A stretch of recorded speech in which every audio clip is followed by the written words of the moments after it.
melhor para assistir. E no fim abrimos novamente, mas qualquer dificuldade, qualquer questão, estamos aqui Uma dúvida, vocês preferem que se abra para perguntas durante a fala ou que se fale um pouco menos e abra para perguntas? Como o senhor preferir, fica a seu critério. Mas como é que volta acho que no final talvez fique normalmente mais... no final, fica normalmente no final, mas... Tá, eu falo até as 12h10 para ter 1 minuto de pergunta no final, isso, para não ter... À vontade. Tá bom. Então, tá certo. O professor Ingo Sarnit está aqui hoje agora para o primeiro dia do semestre, a abertura desse semestre de Direitos Fundamentais e Controle de Constitucionalidade. É uma honra recebê-lo aqui. O professor Ingo Sarnit já deu aulas na escola da PGE presencialmente, agora aqui retomando nesse sistema online. E o professor, ele é doutor e pós-doutor em Direito pela Universidade de Munique. Ele é professor titular da PUC do Rio Grande do Sul. E ele foi professor e pesquisador visitante em diversas universidades estrangeiras, né, como ele estava mencionando aqui há pouco. Então, é uma honra recebê-lo. Muito obrigada, professor, por estar aqui conosco. E eu passo a palavra ao senhor, então. Muito obrigado. Para mim é uma honra poder participar mais uma vez desse curso. Saúdo aqui as colegas Patrícia e Cristiane, agradecendo também não só pelo convite, mas sempre pela gentileza da recepção, seja pessoal, seja virtual, né? E também prazer revê-las, e especialmente também estar com os colegas, né, que são todos colegas, né, que participam desse curso. Não sei se exatamente eu sou a melhor pessoa para dar o pontapé inicial, como eu acabei de ouvir, né? Esse curso, na verdade, tive que antecipar a minha aula em função de alguns ajustes de horário que tive que fazer também. Me atrapalhei um pouco no ingresso, estava 10h15 ingressando, mas de fato eu me atrapalhei um pouco com a tecnologia, né? E então peço escusas.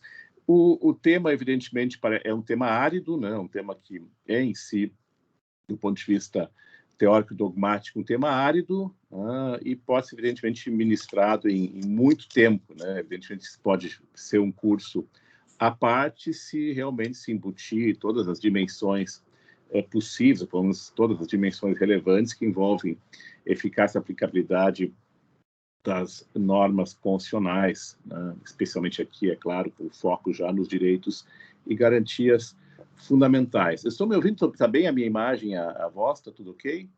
Tranquilo. Tá ótimo, professor.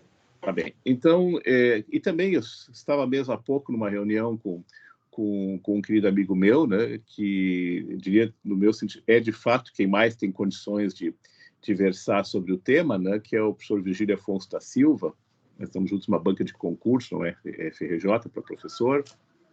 E até é dele, né, uma das obras principais que eu costumo indicar sobre essa matéria, né? Eu não mandei indicação de literatura, mas posso mandar depois, não sei se faz parte, né? Eu posso mandar alguns textos que eventualmente possam de interesse, que possam circular na medida que não são textos fechados, não são publicados em periódicos ou livros de acesso aberto. Então, se for o caso, posso fazer isso, né? Estou à disposição, mas eu basicamente aqui vou de largada recomendar 3 textos. O primeiro, não vou negar, eu tenho que apresentar minha própria versão, né? É claro que concordando com ela ou não, né? Eu tenho que apresentar aquilo que basicamente é a base do que eu desenvolvo sobre o tema, né? Que seria a segunda parte do meu livro Eficácia dos Direitos Fundamentais, que é onde dedico a esse problema, eficácia, aplicabilidade e efetividade das normas de direitos fundamentais, lato sensu. O livro e aqui não estou dando em ordem de importância, né, apenas cronológica, o livro do professor Virgílio Afonso da Silva, que é fruto da tese de titularidade dele da USP, né, sobre aplicabilidade e restrições e núcleo essencial, né, das normas de direitos fundamentais, editado pela Malheiros, né, e por uma visão um tanto já diferenciada em alguns aspectos, né, é realmente interessante dar uma olhada no trabalho dos professores Dimitri Dimulis e Leonardo Martins sobre teoria dos direitos fundamentais, que, onde alguns aspectos tem ali algumas divergências, que sempre é bom. É um livro de muita qualidade também indico sempre, né? Entre outros, né, mas acho que são trabalhos onde vocês vão encontrar a versão do professor desse módulo, né, e de outros colegas, né, até mais gabaritados. Então, dito isso, acho que tomamos para ter uma indicação inicial de literatura. Vamos então à minha versão, que evidentemente aqui eu vou procurar bem explicitar e até eventualmente convencer alguns, né, de que ela pode ser uma chave, ou até tem sido para alguns uma chave interessante para enfrentar o problema, né? E é evidente que quando se fala em aplicabilidade imediata das normas de direitos fundamentais, nós estamos aqui, o título do módulo, ele basicamente ele reproduz, né, e faz com correção, né, o enunciado semântico literal do artigo 5º, parágrafo 1º da Constituição, que não fala nada em eficácia, não fala nada em vinculação dos poderes públicos ou particulares, realmente se limita, né, a afirmar categoricamente, peremptoriamente, que as normas de direitos e garantias fundamentais, as normas definidoras de direitos e garantias fundamentais, são imediatamente aplicáveis, né? Isso, evidentemente, abre algumas, né, indagações iniciais que são estruturantes, elas são absolutamente indispensáveis, né, para, eventualmente, se chegar a uma ou outra resposta, depois, em termos de aplicação prática desse instituto, né? Em primeiro lugar, porque esse instituto, essa regra, ao mesmo tempo princípio, nós sabemos que, né, podemos ter aqui mais de um tipo de norma, né? Essa regra / princípio, né, que estão contidas nesse artigo 5º, parágrafo 1º, elas constituem um dos pilares, né, se não o principal pilar, né, do regime jurídico que define a própria fundamentalidade dos direitos no sistema constitucional brasileiro e não só no brasileiro. Eu não vou fazer aqui toda essa reconstrução, mas basicamente nós sabemos que os direitos fundamentais se definem, especialmente quando se trata de direitos fundamentais veiculados, reconhecidos de forma positivada, de forma expressa ou implícita, por uma determinada Constituição histórica concreta, né, porque é isso que são direitos fundamentais, né, esse regime da fundamentalidade, né, ele se define justamente a partir de algumas características, né, que tornam as normas de direitos fundamentais, que asseguram as normas de direitos fundamentais, um regime jurídico diferenciado, portanto, no sentido de qualificado, né, em relação às demais normas constitucionais. Que, outras palavras, significa dizer, né, que ser titular de um direito fundamental é sempre algo distinto e algo que tem, portanto, mais força, né, do que ser titular de um mero direito constitucional, que dirá, evidentemente, um direito subjetivo assegurado apenas no plano da legislação infraconstitucional, né? Portanto, esse é o regime jurídico que qualifica os direitos fundamentais. Portanto, basicamente, né, os dispositivos constitucionais que anunciam normas que não sejam de direitos fundamentais, né, são aquelas que não, digamos assim, comungam, não têm a prerrogativa, né, de fruírem desse regime jurídico particularmente qualificado, né? As respostas constitucionais podem ser distintas, portanto, embora se saiba que haja um consenso em relação a esse fato de que direitos fundamentais são sempre normas constitucionais que enunciam direitos, definem direitos, e que têm um regime jurídico qualificado, assim, de proteção, normatividade, efetividade reforçada, né? O fato é que qual é a medida desse regime jurídico? Quais são, evidentemente, os critérios, os elementos desse regime jurídico e até mesmo a sua repercussão podem ser muito distintos de ordem constitucional para ordem constitucional. Esse conceito em si, essa concepção em si é germânica, sem dúvida nenhuma. O conceito moderno, que é o mais compartilhado atualmente no direito constitucional comparado, sem dúvida nenhuma, não é o único, mas é o mais compartilhado atualmente de direitos fundamentais, vem realmente do direito constitucional da Alemanha, né, em função disso. Vejam que um dos indícios disso é que no direito alemão, na lei fundamental, no artigo 1º, inciso 3, né, está solenemente escrito que os direitos fundamentais a seguirem enunciados vinculam diretamente o poder legislativo, executivo e judiciário, né? Portanto, a prerrogativa da vinculação direta dos poderes públicos, de todos os poderes públicos aos direitos fundamentais, né? É uma prerrogativa que a lei fundamental alemã só assegura para os direitos fundamentais, né? Da mesma forma, a prerrogativa do cabimento da reclamação constitucional, né, da famosa Verfassungsbeschwerde, para desafiar perante o Tribunal Federal Constitucional da Alemanha uma eventual ameaça ou violação de direitos fundamentais, inclusive com legitimidade individual, né, tanto de qualquer cidadão que se sinta, né, entenda que os seus direitos fundamentais tenham sido violados, né, também só cabe para as normas de direitos fundamentais. Então, o direito fundamental se define porque tem esse regime jurídico e não vice-versa, né? Mas lá os direitos fundamentais não são limites materiais expressamente positivados na lei fundamental. Portanto, não são limites materiais à reforma constitucional. Foi feita uma construção de que só será assim quando estiver em causa o núcleo essencial, aliás, o núcleo indignado da pessoa humana, desses direitos fundamentais. Porque o núcleo essencial é uma garantia específica também só dos direitos fundamentais lá, expressamente prevista, né, no artigo 19 da Lei Fundamental, em relação aos novos direitos fundamentais. Portanto, a garantia do núcleo essencial é uma garantia expressamente prevista na Lei Fundamental e é parte desse regime jurídico dos direitos fundamentais. Por sua vez, a condição de cláusula pétrea, né, foi resultado de uma construção jurisprudencial apenas e na medida em que estiver em causa não o núcleo essencial, mas sim o conteúdo de dignidade humana dos direitos fundamentais, porque a dignidade da pessoa humana é cláusula pétrea, né? Mas não os direitos fundamentais. Mas vejam, tudo isso converge no sentido, se nós formos observar a evolução constitucional pretérita brasileira, né, nós vamos perceber que nenhum texto constitucional brasileiro anterior, ao de 88, previu contempla qualquer dispositivo, né, que assegure, vamos expressamente, aos direitos fundamentais, aos direitos constitucionais, que sequer eram chamados de fundamentais até 1988. Né? Lembre-se que também o termo direitos fundamentais foi pela primeira vez utilizado pela Constituição Federal de 1988, né?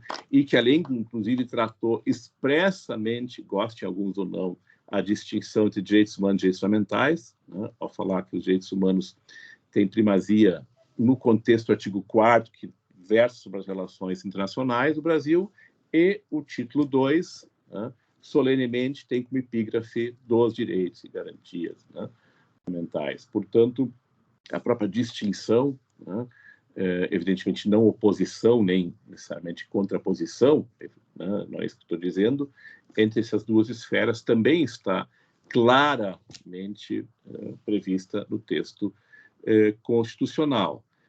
E vejam também tanto como isso faz sentido, porque além da previsão, além da primeira vez que se fala em direitos fundamentais no texto constitucional brasileiro, também pela primeira vez na Constituição se estabelece uma regra barra princípio, né, da aplicabilidade imediata das normas de direitos fundamentais. Vejam que não é de qualquer norma constitucional, não se diz as normas constitucionais terão aplicabilidade imediata, né, mas sim as normas definidoras de direitos e garantias fundamentais, portanto, regime jurídico dos direitos fundamentais. Né, e da mesma forma também, pela primeira vez, em 88, os direitos fundamentais foram guindados à condição de limites materiais expressos à reforma constitucional.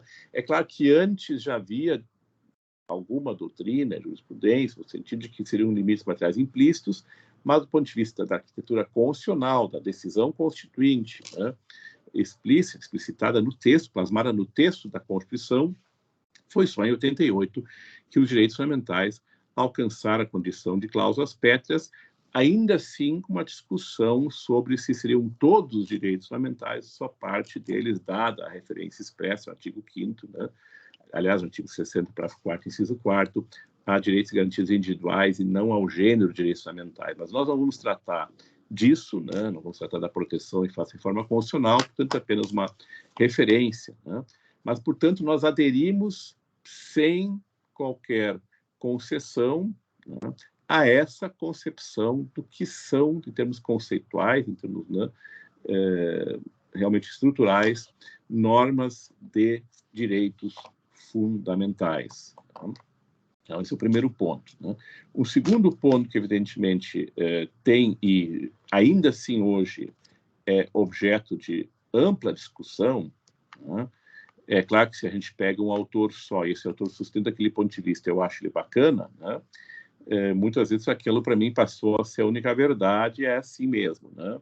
Eu já vi várias vezes em provas, né, a gente corrige, o aluno dizer, não, a absoluta maioria da doutrina, não, toda a doutrina brasileira, né, como afirma Ingo, afirma José Afonso, afirma Paulo Bonavides, afirma qualquer um, não importa, né, afirma isso. Dizer, opa, né, tu leste então todos os livros sobre a matéria para saber que realmente todos dizem exatamente isso, né, que o José Afonso, o Ingo, por mais que possa ou não possa se concordar, evidentemente, com o ponto de vista deles, né, refere. Então, é claro que isso não existe, né? O que se pode afirmar aqui, isso é um ponto de partida importante, gente, tá? Porque na prática isso faz muita diferença, né? E eu vou avançar antes disso, captar mais uma vez a benevolência sobre o tema em si, porque eu participei alguns anos atrás, agora já um bom tempo atrás, 2007, de um evento no Chile, organizado pela CEPAL, que envolvia, né, o problema justamente da efetividade, da judicialização, né, das normas, dos direitos fundamentais em toda a América, incluindo os Estados Unidos, enfim. Né? E aí uma professora americana, na verdade uma argentina radicada em Harvard, né, que há muito tempo é professora em Harvard, ela colocou assim, peremptoriamente que não fazia sentido algum mais discutir, né, a que tipo de normatividade tem os direitos fundamentais, que tipo de eficácia, efetividade, vinculação direta ou indireta eles têm, né? O que importava realmente a conversão disso em discurso prático, né? Isso se faria conforme cada caso, assim por diante, conforme outras linhas que iriam se construir, mas essa dogmática, essa teorização não seria em si relevante, né? Eu não pude ouvir aquilo calado, né? E felizmente vários outros colegas latino-americanos não ouviram aquilo calado, né? E tive que responder, gente, olha só, se isso fosse tão irrelevante, né? O argumento de que da mera programaticidade de normas de direitos fundamentais ou simplesmente de que eles são de eficácia indireta, segundo alguns, enfim, não seria tão importante para não seria utilizado na jurisprudência, né, ou mesmo em defesas da PGE, da Procuradoria Municipal, né, da AGU, enfim, né, em relação à não concessão ou concessão de determinadas prestações públicas, etc. Né? Ou seja, evidentemente, uma decisão sobre qual concepção se adota em termos do reconhecimento de uma normatividade determinada, uma força jurídica determinada às normas de direitos fundamentais, e até mesmo eventuais diferenças entre eles, condiciona diretamente, né, o discurso prático, né, de que eficácia, efetividade, portanto, que eficácia social realmente vai se atribuir a esses direitos fundamentais, especialmente, né, quando se é o caso de se recorrer ao poder judiciário. Né? Então, isso é uma regra geral. Né? No Brasil, a gente percebe isso no caso do direito à saúde, onde até final dos anos 90, 1990, ainda havia muita resistência em relação ao reconhecimento de um direito subjetivo público imediato, com base na própria Constituição e não só com base na lei. Né? Havia ainda uma visão predominante de que da mera programaticidade, especialmente nos direitos sociais na sua dimensão positiva, portanto prestacional, né, já que existem as duas, negativa e positiva, isso era dominante. Né? E é por isso que, quando se trata dessas prerrogativas, desses pilares, desses eixos que definem a fundamentalidade em sentido formal, como diz o professor Alex, das normas de direitos fundamentais, nós temos aqui uma possibilidade, né, que também varia conforme a época, conforme a própria composição dos tribunais supremos, das cortes constitucionais, uma grande possibilidade de os tribunais constitucionais, tribunais supremos que fazem controle de constitucionalidade, quando realmente lhe cabe, né, poderem reforçar essas garantias, portanto, enrobustecer ao longo do tempo esse regime jurídico, ou até mesmo esvaziá-lo substancialmente a ponto de quase, digamos assim, emparelhar, né, os direitos fundamentais ao direito, às outras normas constitucionais, quando não realmente, ainda por cima, darem de fato, né, status infraconstitucional às normas de direitos fundamentais. Ou seja, que, evidentemente, o papel da doutrina, mas especialmente da jurisdição constitucional, acaba sendo relevantíssimo, né? E há, obviamente, movimentos aqui que podem ser bastante diversificados ao longo do tempo, né? No caso brasileiro, que a gente percebe, né, isso é possível afirmar hoje, né, eu diria são duas tendências. Eu falei que é da jurisprudência e da doutrina, né? Do ponto de vista jurisprudencial, e aqui vou me fixar no STF, como guarda da Constituição, só no STF, embora, claro, que outros tribunais também decidam sobre isso, também usem os mesmos argumentos, né? Nós temos uma clara tendência, né? E essa tendência, por hora, não tem sido revertida, né? Basta ver as decisões tomadas pelo STF, agora mais recentes, durante a pandemia, especialmente em matéria de direitos sociais, né? Mesmo em ambiente, né? Ambiental, do STF realmente reconhecer, deferir a todos os direitos fundamentais, portanto, civis, políticos, sociais, econômicos, culturais e ambientais, né? Esse regime jurídico reforçado, portanto, de reconhecer um regime jurídico uniforme, único, né, para todos os tipos de direitos fundamentais, né? Isso é tendência dominante no STF e segue sendo assim, e não vejo, de fato, a não ser uma mudança muito importante na composição da corte, claro que aí as maiorias realmente podem, de fato, não pode mais se formar, de se manter, por hora, pelo menos, essa, não se sabe agora com a próxima nomeação, mas ainda assim, né, a maioria dos que estão agora tem julgado neste sentido, né? Quando se fala em um regime jurídico unificado dos direitos fundamentais, isso não significa que todos os direitos fundamentais sejam iguais entre si, né? Seja na forma de positivação, seja quanto à sua estrutura normativa, seja quanto à sua eficácia jurídica e, inclusive, quanto à sua aplicabilidade e vinculatividade, né? A própria aplicabilidade imediata não significa exatamente a mesma coisa, né, em todos os casos. Ela tem um sentido comum geral, mas, evidentemente, se densifica, né, a depender dos casos. A questão toda aqui geral é o sentido comum geral, que por hora que nos interessa, né, nessa primeira fase da aula. Estou seguindo de forma clara?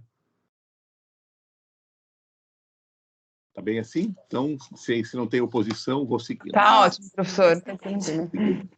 Tá, o ego segue em dia, então tá bom, vamos seguir. Não é que às vezes quando a gente não vê ninguém, não ouve ninguém, a gente fica assim, não sabe se a percepção é uma cara de paisagem, né, que por uma mera sentimento de piedade, né, de sexta-feira, né? Não, tá tudo perfeito, professor. Mantém a resistência, né, ao sono, né, se realmente a gente está sendo, de algum modo, suficientemente claro, né? Bom, então, isso é a posição do STF, que muito genericamente posta, é claro, né? Na doutrina, contudo, né, se percebem, né, sempre houve maior resistência a essa tese, digamos assim, né, de um regime unificado dos direitos fundamentais, especialmente resistência quanto ao reconhecimento de uma aplicabilidade imediata e eficácia direta, né, e, portanto, também vinculação direta de todos os direitos fundamentais, especialmente quando se trata de direitos sociais na sua dimensão prestacional, portanto, concebidos como direitos subjetivos a prestações estatais, né, sejam normativas, sejam fáticas, né, mas também com relação ao tipo de aplicabilidade e eficácia vinculativa que se pode atribuir aos dispositivos constitucionais que enunciam normas que, por sua vez, definem, né, estabelecem deveres de proteção estatais, né, tipo aquela proteção do consumidor na forma da lei, proteção contra a automação, proteção contra a despedida arbitrária, né, e assim por diante. Proteção do ambiente, né?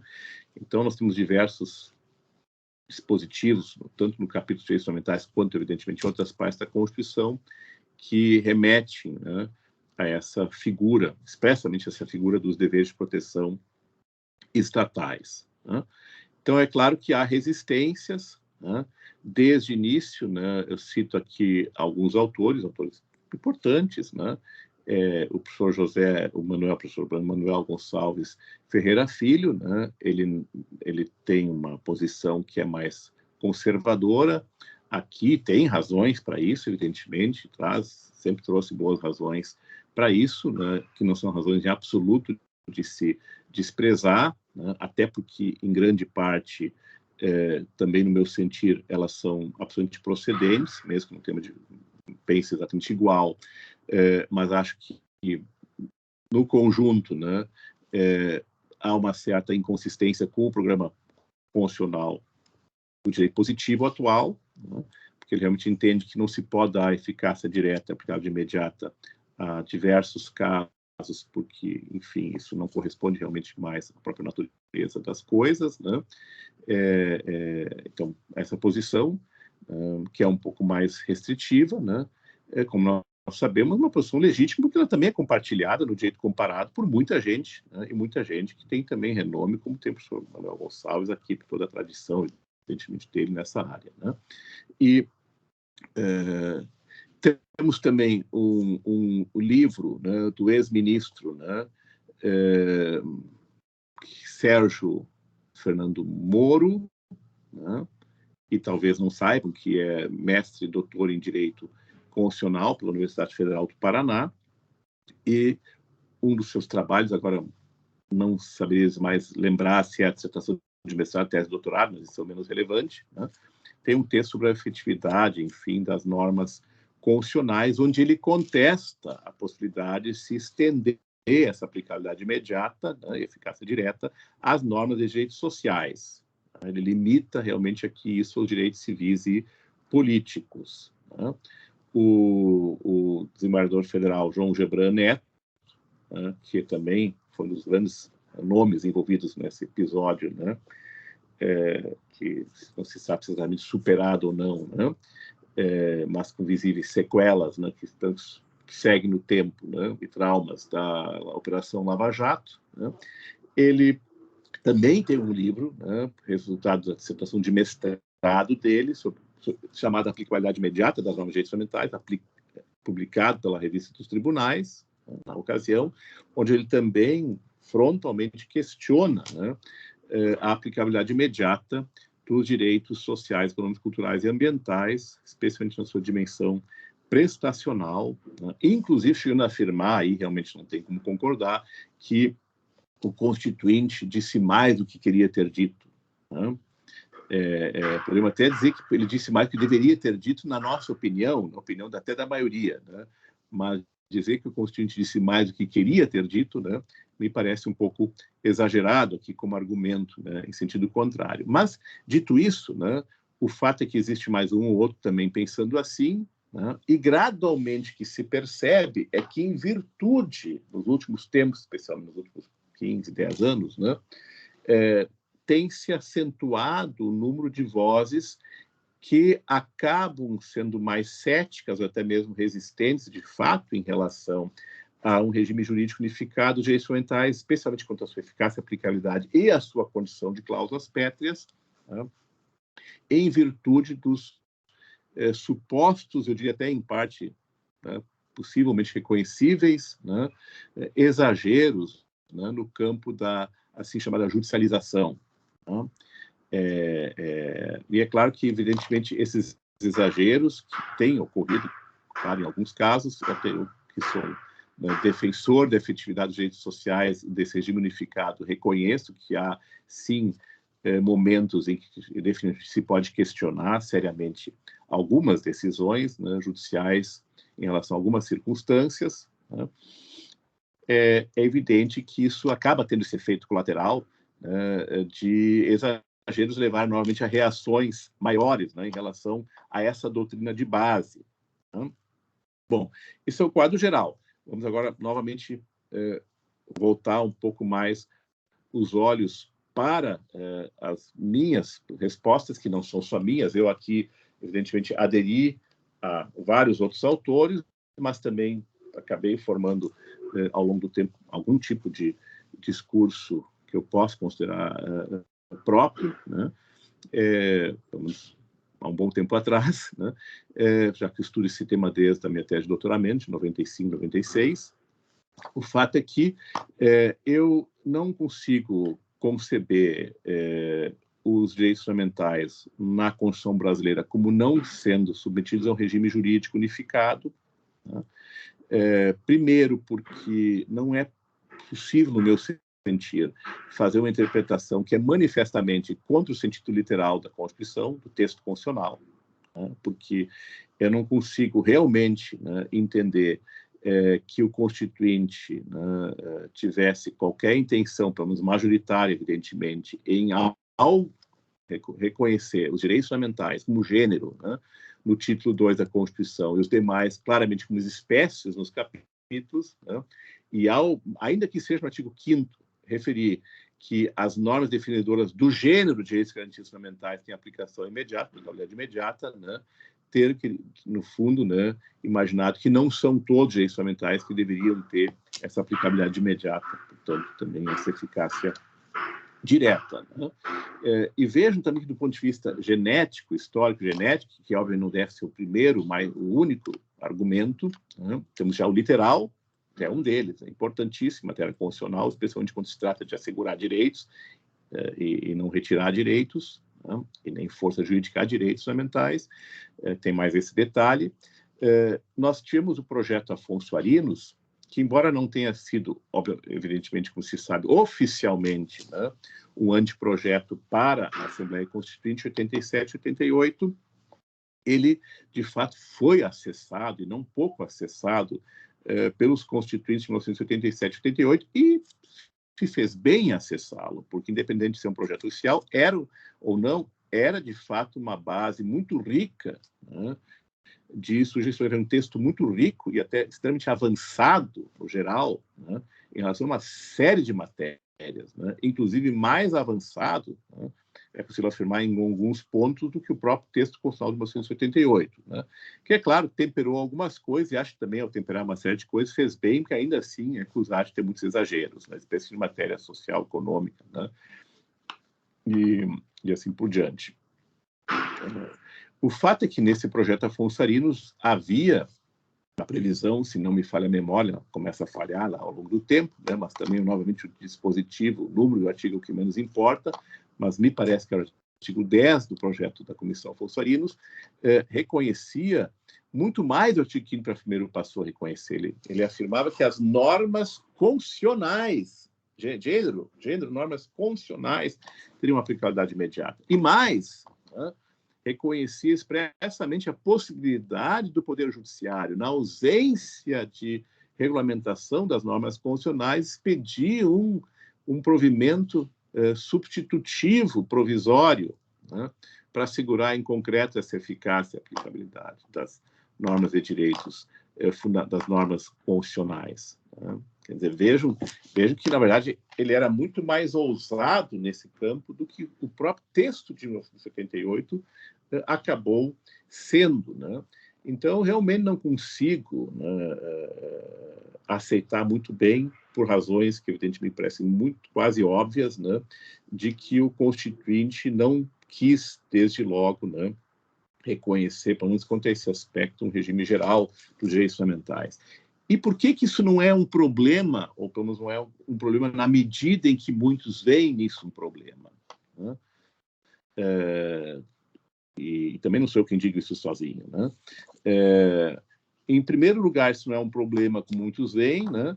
Porque se pode, evidentemente, e se deve levar em conta, né, na densificação, na concretização desse programa, né, desse regime jurídico, né, as diferenças que existem entre os direitos e garantias fundamentais e as normas que, evidentemente, que os veiculam. Né? Então, é evidente que essas diferenças têm que ser levadas em conta, porque nós temos diferenças quanto à forma de positivação do texto constitucional, né? Nós temos diferenças quanto à função exercida por um determinado direito fundamental na arquitetura constitucional. Né? Nós temos diferenças quanto ao objeto, quanto chamamos de proteção dos direitos fundamentais, né? Que são grandes essas diferenças. Né? E nós temos diferenças também quanto ao próprio regime de restrições aos direitos fundamentais. Né? Então, apenas dizendo aqui os elementos principais. Né? E todas essas diferenças, evidentemente, sendo devidamente consideradas, e isso sistematicamente compreendidas e aplicadas, interpretadas, né? Elas não só permitem, como impõem realmente, né, um tratamento diferenciado sem romper com essa lógica geral do regime unificado dos direitos fundamentais. Né? Vejam que o meu livro de base, né, se chama Eficácia dos Direitos Fundamentais. Eu nunca escrevi um livro sobre eficácia dos direitos sociais, tá? Nem ainda um livro só sobre direitos sociais, né, monográfico. Né? Por quê? Porque desde o início parti do pressuposto de uma dimensão unificada dos direitos fundamentais e, portanto, direitos a prestações sociais são apenas uma espécie dos direitos fundamentais e vão ser lidos e compreendidos à luz desse regime jurídico unificado, levando em conta as suas peculiaridades. Né? Em Portugal, um autor importante, que deve ser também conhecido de boa parte, se não de todos vocês, né? Até porque alguns, tenho certeza que alguns talvez até já tenham estudado com o professor Jorge Novaes em Lisboa, não sei que alguns procuradores que se doutoraram estudaram com ele, né?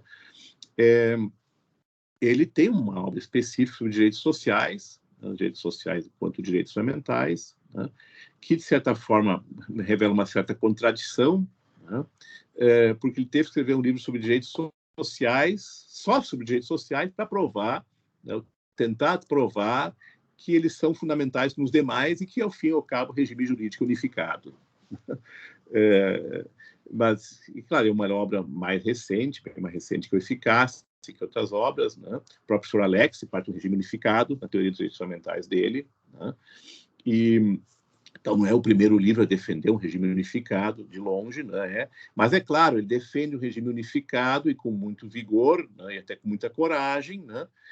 Justamente porque em Portugal, diferentemente do Brasil, da nossa Constituição, e aí vem um detalhe importante, né, quando se acessa direito comparado se sempre faz as devidas filtragens, né, e adaptações, não se pode, né, forçar simplesmente goela abaixo aquilo que não é compatível de fato com o nosso regime jurídico, com a nossa Constituição. O fato que em Portugal, diferente da nossa Constituição, aí sim, né, o texto constitucional é claro em estabelecer uma diferença importantíssima entre os direitos sociais, econômicos, culturais e ambientais e os direitos civis e políticos, que eles chamam lá de direitos, liberdades e garantias. Né? Porque lá os direitos, liberdades e garantias são, sim, dotados de aplicabilidade imediata, eficácia direta, vinculam diretamente os poderes públicos e também os particulares. Né? Ao passo que os direitos sociais e culturais não têm essa prerrogativa. Não tem essa prerrogativa. Lá, os direitos sociais e culturais estão expressamente, claramente excluídos da condição de cláusulas pétreas. Alguma doutrina entende que eles deveriam ser limites implícitos. Né? E, portanto, então, aí sim há uma diferença. Né? Na Espanha também há uma diferença. Na Espanha, os princípios rectores da ordem social, né, econômica, que é o lato sensu, né, não são normas de aplicabilidade imediata, indireta, portanto, não geram direito subjetivo imediato só com base em concretização legislativa, né? Não são passíveis de recurso de amparo ao Tribunal Constitucional, porque isso só cabe em relação aos típicos direitos fundamentais, né? Não tem um núcleo essencial expressamente protegido na Constituição, né? Ou seja, lá, e como em muitos países, realmente a Constituição é expressa, né? De fato, ali sustentar o regime unificado é basicamente, fazer uma defesa da própria reforma da Constituição. Porque a Constituição realmente não dá suporte a um regime unificado. Pode-se fazer ajustes, pode-se fazer, evidente, algumas interpretações que melhoram, realmente reforçam essa normatividade desses outros direitos, mas definitivamente sustentar um regime unificado, né, é algo muito mais difícil e muito mais complexo, né? Por isso também a posição do professor Jorge Novaes, que para mim é um dos grandes autores portugueses hoje, né, da geração pós-Canutili, Jorge Miranda e outros, né, juristas de renome mais antigos, um dos grandes nomes, né, do Portugal, especialmente na matéria de direitos fundamentais, mas é claro que ali ele tem uma luta muito séria e não são todos que o acompanham, não porque não quisesse acompanhar, alguns até confesso isso, mas porque entende que realmente não tem como conciliar completamente isso com o texto constitucional originário português, né? Então, vejo que o fato de também, no direito estrangeiro, realmente a regra não ser a de um regime unificado, veja bem, a regra no direito estrangeiro é a de não ser um regime unificado, né? Em grande medida, unificado, né? Isso não significa que em países onde o direito constitucional positivo dê claro suporte a um regime unificado, né, evidente, depois refinado, polido, né, pelo labor, evidente, dos órgãos encarregados da concretização da Constituição, né, não deva ser respeitado, desde que ele, evidente, caiba na moldura constitucional. Então, por isso que também no Brasil a jurisprudência dominante, o Supremo acaba realmente estendendo esse regime do artigo 5º, parágrafo 1º, aos demais direitos fundamentais. Eu quero até aqui dar um exemplo interessante, né, que me parece que soma uma série de situações. Vejo que quando fala aqui do regime de aplicabilidade imediata às normas de direitos fundamentais, que se refere, portanto, a todos os direitos fundamentais, ele também abrange aqueles direitos fundamentais que estão positivados em outras partes da Constituição e que, forte do artigo 5º, parágrafo 2º do texto constitucional, né, podem ser guindados também à condição de direitos fundamentais, portanto, terem o mesmo tipo de proteção, coisa que também o Supremo Tribunal Federal já afirmou em diversos casos, né? Mas vejam como essa questão da aplicabilidade imediata, sendo ou não sendo levada a sério, faz diferença, inclusive, no reconhecimento de se tratar ou nos tratar de direito fundamental. É o caso de greve de servidores públicos. Vejo que a resistência do Supremo Tribunal Federal em relação ao reconhecimento, né, da aplicabilidade imediata da norma, né, que reconhece esse direito de greve de servidor público na forma da lei, né, e, portanto, a maioria dos ministros, até 2005, 2006, vinha realmente entendendo que haveria uma omissão inconstitucional do legislador, mas que não haveria realmente fazer mais do que declará-la, né, comunicá-la ao Poder Legislativo, porque a maioria entendia que, ao fim e ao cabo, aquilo não era, né, o direito de greve de servidor público não era um autêntico direito fundamental, não seria um autêntico direito fundamental. E não sendo autêntico direito fundamental, não poderia realmente ter eficácia direta, né, portanto, no sentido daquilo que o José Afonso da Silva ainda chama de eficácia plena. Né? Quando o Supremo passou a reconhecer a fundamentalidade do direito de greve do servidor público, essa posição inverteu e, por unanimidade, se atribuiu a esse direito a prerrogativa da aplicabilidade imediata, o reconhecimento da sua eficácia plena, né, e, por consequência, também, né, aquilo que decorre desse reconhecimento, né, que é o fato de que a ausência de uma interposição legislativa não pode, por si só, ser um obstáculo, né, à aplicação e a outorga de, pelo menos, alguma eficácia social, efetividade a esse determinado direito fundamental. Por quê? Porque regime jurídico pleno e a condição da fundamentalidade de um direito andam sempre, né, fortemente abraçados. Né? E quem quiser cortar romper com isso, está, na verdade, rompendo, né, com a própria condição, se negando a própria condição de fundamentalidade do direito. Tá? Existe um outro argumento aqui de base, né, que é o seguinte: tá? Se não se reconhecer uma aplicabilidade imediata, uma eficácia jurídica, no sentido de uma norma de eficácia plena. Usando aqui a terminologia de José Fonseca, poderia-se utilizar outra, como nós sabemos, né? E, da mesma forma, a vinculação direta dos poderes públicos aos direitos fundamentais, sejam quais forem, né? Nós estaremos também negando a esses direitos fundamentais que não têm aplicabilidade imediata e eficácia direta, né, a sua condição de trunfos contra a maioria. Né? Isso o Jorge Novaes, na verdade, pega do Ronald Dworkin, né, ao sustentar que os direitos sociais também são trunfos contra a maioria. Né?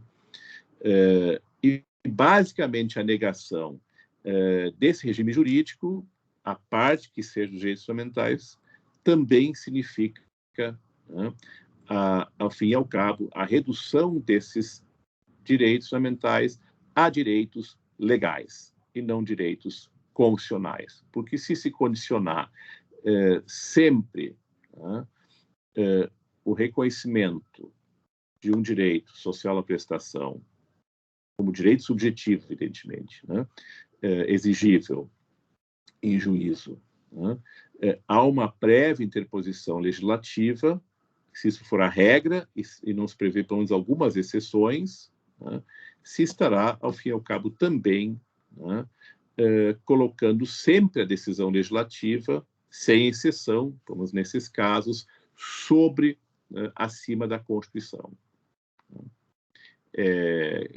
Os direitos sociais, prestações, passariam a ser aquilo que justamente se criticava em Weimar, em relação aos direitos sociais, em particular, e alguns outros direitos fundamentais, não todos, né? Direitos fundamentais na medida da lei e não a lei na medida dos direitos fundamentais. Bom, com isso, né, eu já estou me aproximando um pouquinho mais, né? Nós estamos avançando um pouquinho mais de onde eu quero chegar. Né? Já algumas coisas já foram ditas, né? Mas agora, evidentemente, temos também aqui algumas questões envolvendo, afinal de contas, o sentido e o alcance que se tem dado, se pode dar, dentro desse contexto, dentro dessa moldura constitucional, né, ao artigo 5º, inciso 1º, né, e as normas, né, que dele podem ser extraídas, né?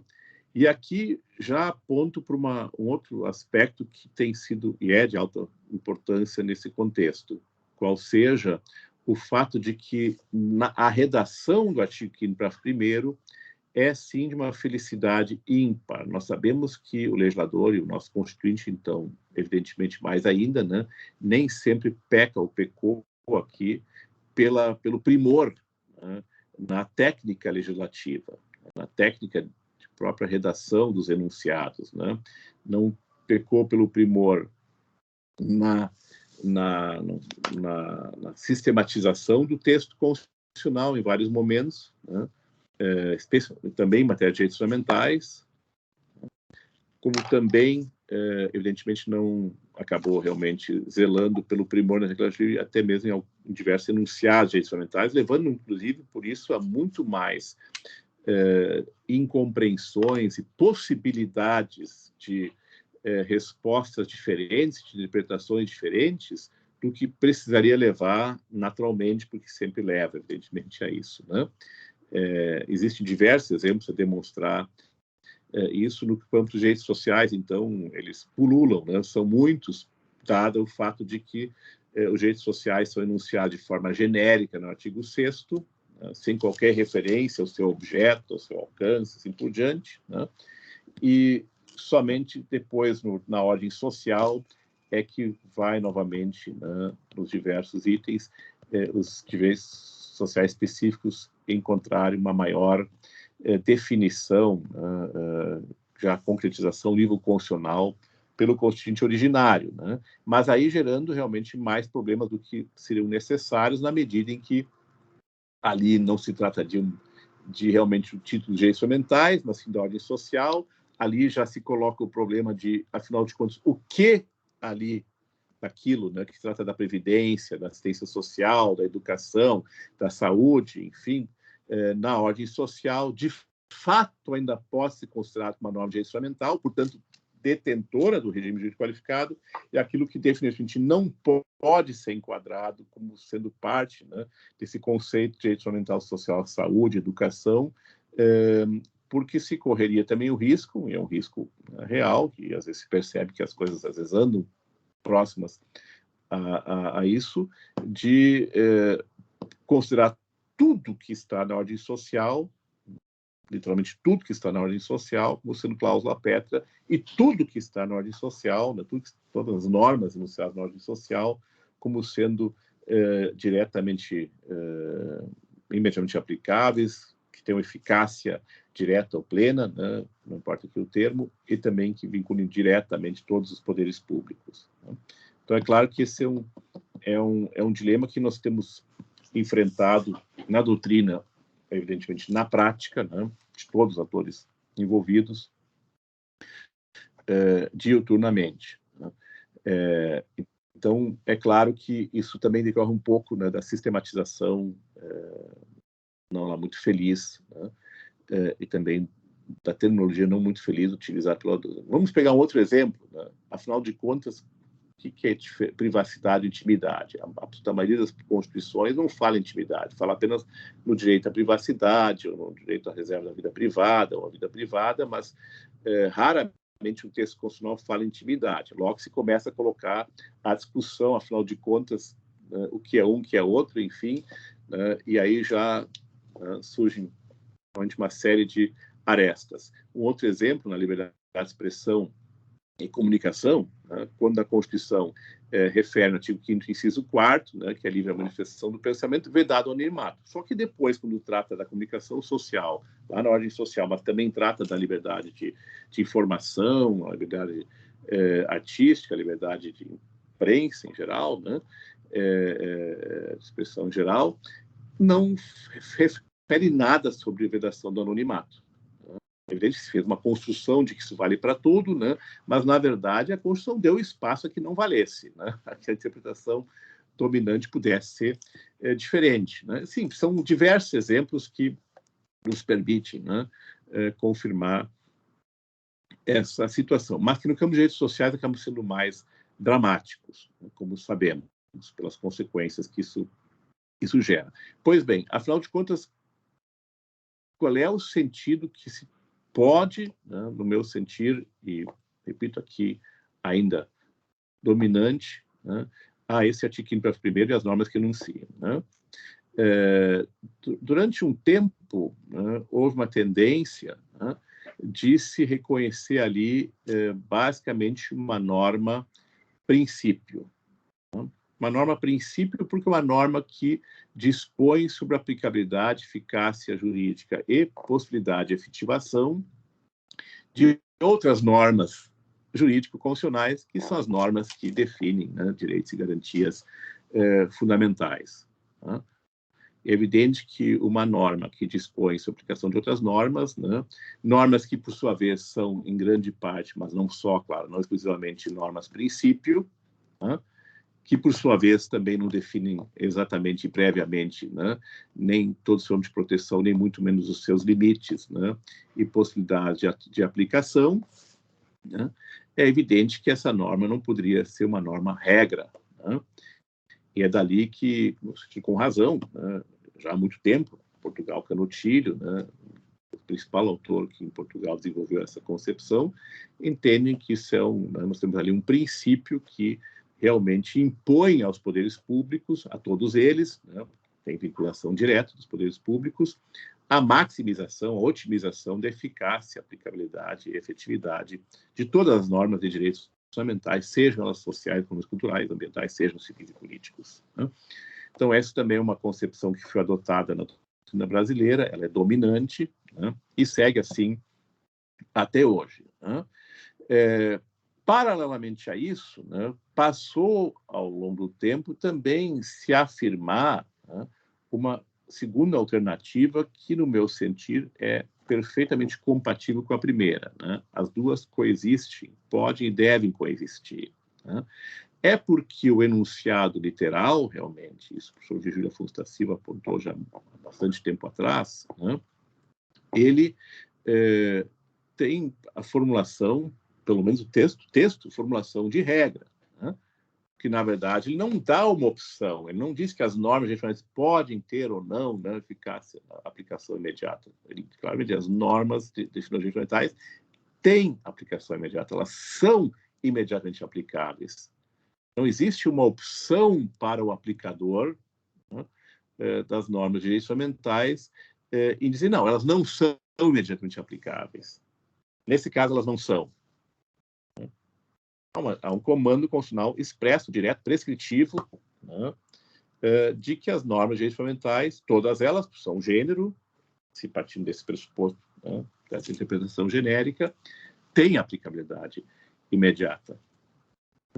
Portanto, aqui temos uma regra, né, que impõe aos operadores, né, essa aplicação imediata das normas que forem normas definidoras de direitos e garantias fundamentais. Repito, as duas coisas podem conviver, devem conviver, não se opõem, mas elas têm sentidos diferentes.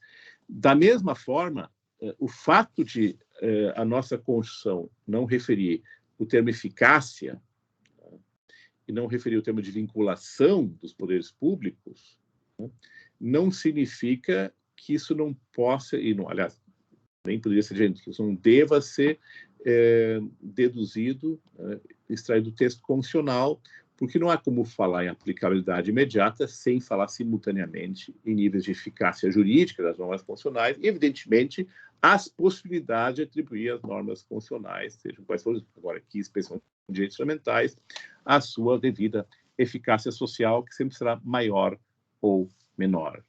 Né?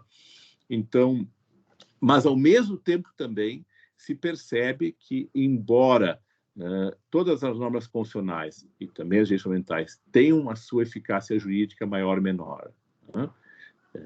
Plena, contida, limitada, direta ou indireta, enfim, repito aqui, não importam tantos rótulos, né?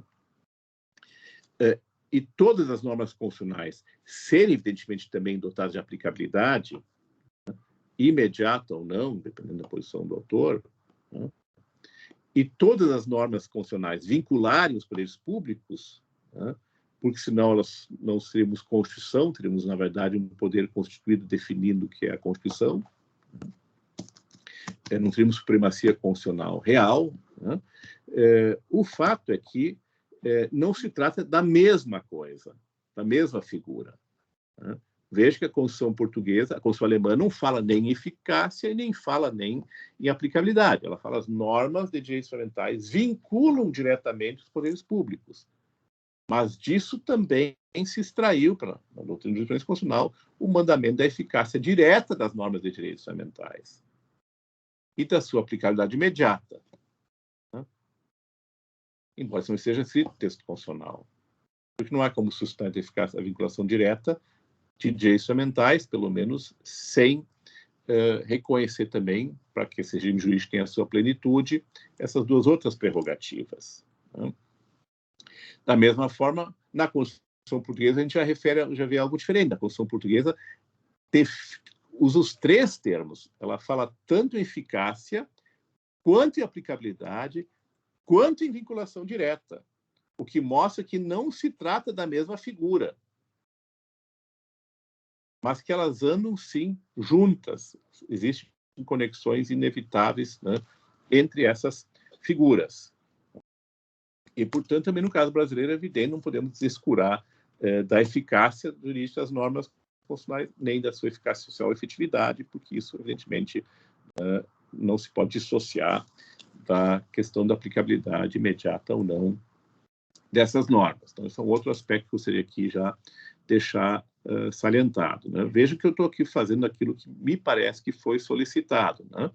Uma apresentação geral, né, do problema da aplicabilidade das normas constitucionais de direitos fundamentais no sistema constitucional brasileiro. Afinal, teremos um tempo para algumas indagações, até porque eu não vou conseguir esgotar o mesmo assunto.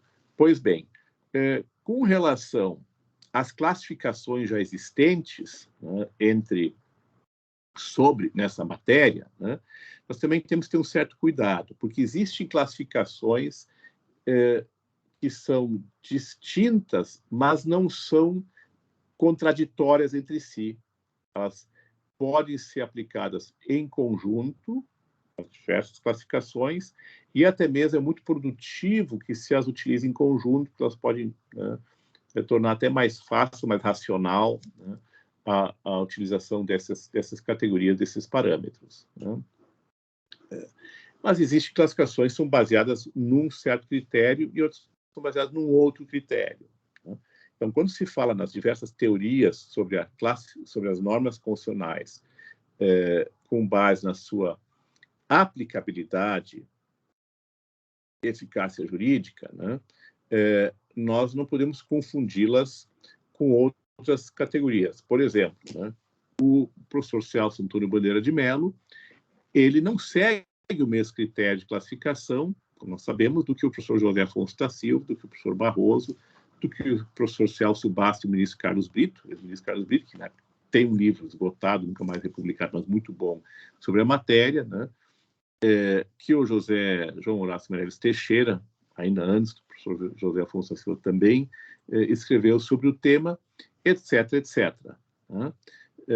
Por quê? Porque o professor Celso ela não se baseia na eficácia jurídica, nem no critério de eficácia social, nem no critério da forma de positivação da norma constitucional, mas sim no tipo de direito subjetivo, né, atribuído ao cidadão por uma determinada norma constitucional. Qual é a natureza da posição jurídica, né, atribuída ao titular, ao cidadão, por uma determinada norma constitucional, seja ou não de direitos fundamentais. É um critério, ele não é necessariamente compatível com os outros, né? Por sua vez, o ministro Luiz Roberto Barroso, numa obra que já é clássica, né, uma das primeiras, a primeira publicada pós-88, né, sobre o direito constitucional e efetividade de suas normas, ele, na verdade, usa um outro critério. Ele não usa o critério de aplicabilidade das normas constitucionais, não se baseia no artigo 5º para fazer a sua classificação principal, né, mas ele utiliza, ao fim e ao cabo, o critério da forma de positivação do texto constitucional. E daí ele extrai algumas consequências que têm, portanto, relação com esses outros temas, né? Porque ele classifica as normas constitucionais em normas definidoras de direitos e garantias, em normas de caráter organizacional, que são as normas que criam órgãos, estabelecem competências, estabelecem procedimentos, né? Agora organizacionais em sentido amplo, evidentemente, e um terceiro grupo que são normas do tipo programático, né? O que, novamente, não tem nada a ver com o fato de ele considerar que essas normas sejam meramente programáticas, no sentido de não terem eficácia e aplicabilidade alguma, porque não é isso que ele sustenta, né? Muito antes pelo contrário, né? Então, vejam que ele parte de um outro critério, né? E eles são absolutamente conciliares entre si, né? E até podem ajudar a explicar melhor um ou outro, né? O professor José Afonso da Silva, que evidentemente ainda é o titular, né, da classificação mais difundida, mais adotada, né, no Brasil, né, ele, como nós sabemos, ele classifica as normas constitucionais não só de direitos fundamentais, né, portanto, uma classificação genérica, em normas de aplicação imediata e eficácia plena, né, normas de eficácia contida, mas também imediatamente aplicáveis, mas passíveis de restrição, e por isso o termo contido, né, pelo legislador, quando assim autorizado expressamente pela Constituição, e as normas que ele chama de eficácia limitada, normas, portanto, de aplicabilidade imediata, não indireta, né, e que depende, então, para reconhecimento dos seus plenos efeitos, né, dos seus principais efeitos, aí sim, nesse caso, dependem sempre em parte, né, para esses efeitos, né, de uma interposição legislatórias, né. Evidentemente, ele parte do pressuposto, né, ele foi um dos primeiros a sustentar isso, assim como o João Horácio Meirelles Teixeira, de que todas as normas constitucionais têm, sim, vinculatividade, são normas jurídicas no sentido pleno do termo, têm uma eficácia jurídica, né, e tem, portanto, também uma aplicabilidade, seja ela imediata, seja ela mediata. Né? Então, é claro que ele parte desse pressuposto geral, né? Mas aqui, então, as distinções são distribuídas conforme esses três, digamos assim, três critérios, essas três tipologias. Né? O Meirelles Teixeira, ele tinha uma classificação binária, né? Pelas normas de eficácia plena e normas de eficácia limitada, basicamente. Estou usando os termos para ficar afinado com o José Afonso da Silva, mas ele não previa, né? Não entendia que houvesse uma terceira tipologia que passou a ser reconhecida com e a partir do professor José Afonso da Silva. Né? E basicamente assim foi durante muito tempo, né? Até que né, surge o meu eficácia, de fato, né? Aí não é questão de... É de fato isso, né? No eficácia, a partir da minha tese de doutorado, eu passei a questionar a classificação de José Afonso da Silva, não pelas mesmas razões de outros, né? Mas simplesmente entendendo que essa tipologia, essa tríade dele não era a melhor fórmula, concordando com ele muita coisa, como se concordando os grandes juristas, os grandes constitucionalistas brasileiros, sem dúvida nenhuma, né? Um nome que merece total respeito, nos legou e ainda está vivo, ainda nos pode legar muita coisa importante, inclusive com relação ao constitucionalismo democrático e à efetividade das normas constitucionais, né? Mas, de fato, ali acaba se percebendo alguns problemas, né? E problemas que são até muito mais ligados à forma pela qual se tem compreendido e lido José Afonso da Silva do que ele próprio, né, tenha dito, né? Que às vezes é isso, a gente lê o autor de uma forma que nem sempre ele quis ser lido, nem disse aquilo, né? Mas é claro que, às vezes, a forma de se posicionar pode levar, sim, a equívocos, né? Maiores, menores, mais facilmente, né, do que se adotasse uma outra terminologia, uma outra classificação, né? O que aconteceu, né? Em primeiro lugar, o primeiro problema, as normas de eficácia contida e normas de eficácia limitada passaram a ser facilmente confundidas, né? Às vezes dolosas, às vezes não dolosamente, né? Por quê? Porque com a vinculação das chamadas normas de eficácia contida, a possibilidade de, por autorização expressa da Constituição, portanto, por uma remissão da lei, da Constituição à lei, né? Se dizer que essas seriam normas de eficácia, portanto, restringível, né? E ser uma coisa diferente, ao fim e ao cabo, das normas de eficácia plena, que são normas também imediatamente aplicáveis. Vejam que o José Afonso da Silva ele deixa claro, as normas de eficácia contida são imediatamente aplicáveis. Então, ele deixa claro isso, né? Ele não comete esse erro, né? Mas deixa dito essa outra parte, né? E as normas de eficácia limitada, portanto, seriam normas que aí sim teriam eficácia apenas, aliás, aplicabilidade apenas imediata, né? E precisariam de uma interpretação legislativa para o reconhecimento dos principais efeitos em concreto desse tipo de normas, né? Ora, isso gerou uma confusão e ainda gera, né? Afinal de contas, quando a Constituição expressamente remete à lei, nós estamos automaticamente diante de uma norma de eficácia contida ou de uma norma de eficácia limitada, utilizando aqui, evidentemente, o parâmetro da tipologia do professor José Afonso da Silva. A primeira questão. Para muitos, e ainda assim alguns pensam assim hoje, né, quando a norma, especialmente se trata de um direito fundamental, remete expressamente à lei, nós estamos diante de uma norma de eficácia contida. Né? Ora, nós sabemos que não é bem assim. A expressa remissão à lei nem sempre é indicativo de uma norma de eficácia contida na concepção do professor José Afonso da Silva. Ela pode ser, sim, indicativa de uma norma de eficácia limitada ou de outro nome que se queira dar, né, a mesma categoria. Da mesma forma, a não remissão expressa à legislação infraconstitucional, né, também não significa automaticamente que se esteja diante de uma norma de eficácia plena, no sentido da classificação José Afonso da Silva, imediatamente aplicável. Também não significa isso. Né? Vou dar exemplos aqui bem concretos, que vocês conhecem, mas é bom, né, referi-los. Quando, no artigo 3º da nossa Constituição, nós não temos nos objetivos, né, constitucionais, nos objetivos do Estado brasileiro, né, nós temos zero referência à lei. Esses objetivos são enunciados genericamente, sem qualquer remissão à lei. E ainda assim não se trata de normas de eficácia plena, né, e imediatamente aplicáveis no sentido da classificação de José Afonso da Silva. Ele também não disse que são, mas muita gente, de algum modo, né, passou a usar essa classificação dessa forma, né? A revelia, inclusive, aqui nesse caso, do próprio autor da classificação. Né? Isso às vezes também acontece, né? E, aliás, não é raro que isso aconteça, né? Quando, na verdade, é que se trata claramente de normas de eficácia limitada, utilizando a classificação do José Afonso da Silva, evidentemente, né? Porque são normas de princípios gerais, impositivos de objetivos, fins e tarefas do poder público, né? Sem definir, de qualquer forma, como, né, esses fins, esses objetivos devem ser alcançados, em que prazo, assim por diante, o que deve ser feito para isso, né? E você quer mesmo dizer quem o fará, né, em primeira linha. Embora, é claro que se strike sempre deve ser o legislador em primeira linha, mas não limita isso, evidentemente, de antemão ao legislador. Né?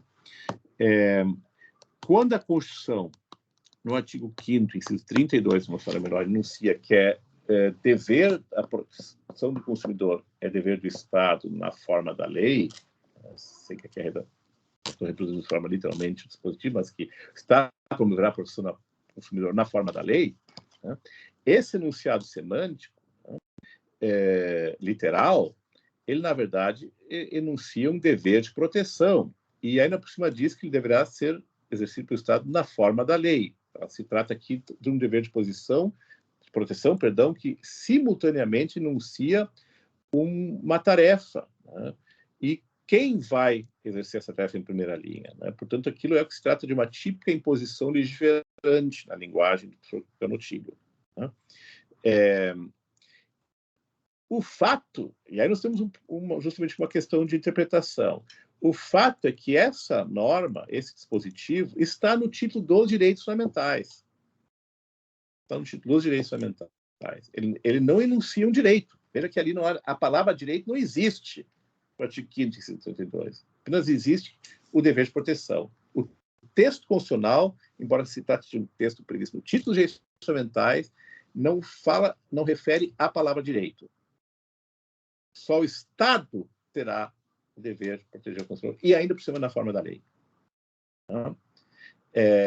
O mesmo ocorre no capítulo, né, lá dos direitos dos trabalhadores. Ocorreu lá com o exemplo do direito de greve do servidor público, né?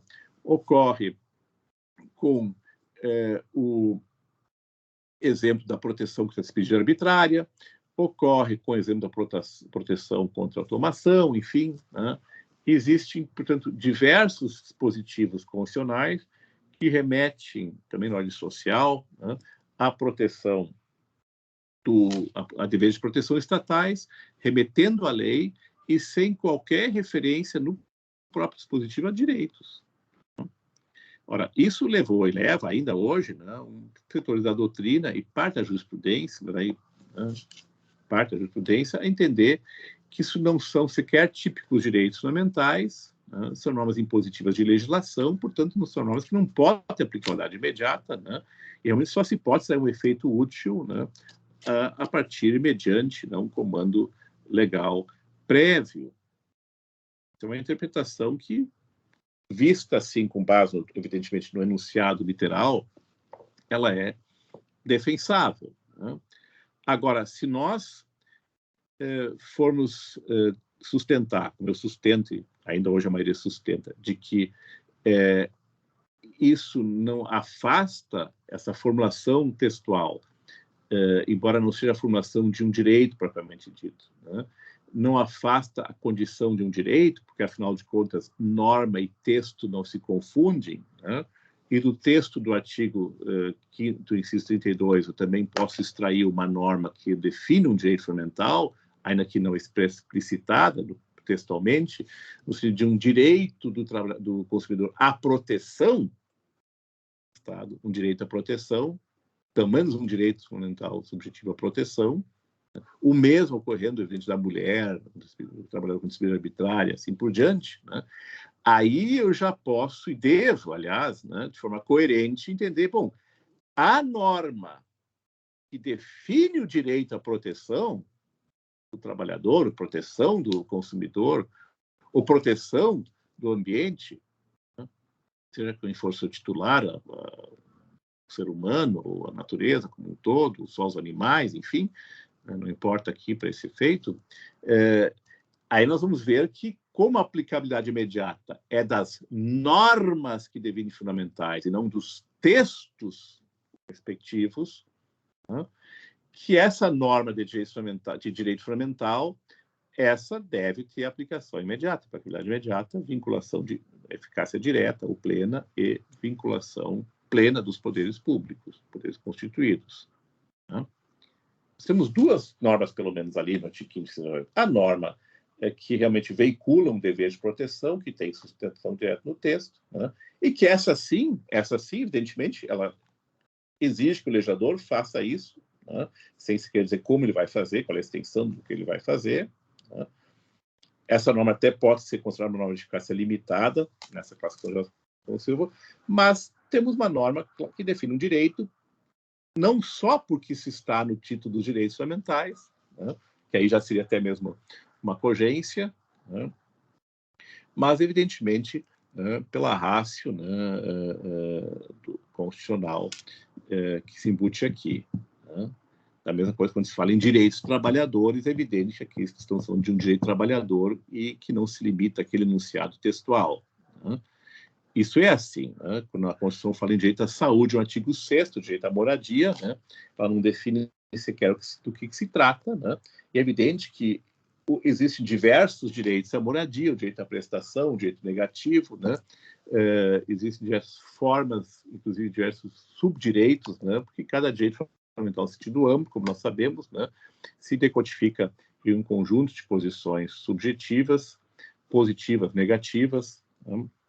E é claro que o seu âmbito de proteção, a sua eficácia, a sua aplicabilidade e seus limites, né, podem ter algumas e devem ter algumas peculiaridades conforme essa função específica que essa posição subjetiva, esse direito subjetivo exerce na arquitetura constitucional. Então, nós temos que ter cuidado novamente com isso. A importância de se incluir nesse riso e nessa compreensão do que significa aplicável de imediato às normas de direitos fundamentais, das próprias normas constitucionais, né? Esse enunciado claro, essa regra de que as normas que definem direitos fundamentais têm aplicabilidade imediata. Bom, disso se tira, então, algumas consequências, tem que tirar algumas consequências. A primeira consequência mínima, digamos assim, né? O minimalismo já nos permite afirmar, né, de que a afirmação da aplicabilidade imediata das normas de direitos fundamentais significa a negação peremptória da possibilidade de se reconhecer que essas normas não sejam autoaplicáveis. É evidentemente uma negação clara, né, da própria possibilidade de se cogitar, né, da não autoaplicabilidade, da não aplicabilidade direta dessas normas.